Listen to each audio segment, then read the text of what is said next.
Ремонт всех машин холодненько в Воронеже. На ремонте такой вот старенький Bosch. Прям видно, что старенький, древненький. Радикальной загрузки. Проблема в том, что, в общем, пришла борода сливному насосу. Провернула его. По итогам всего ремонт становится людям 5500. Это с выездом за город, за 70 километров от города Воронеж.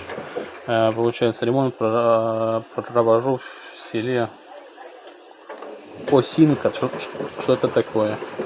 Может быть, цена, конечно, великовата, но это закладывается стоимость сливного насоса хорошего медного. Плюс, конечно, наш выезд.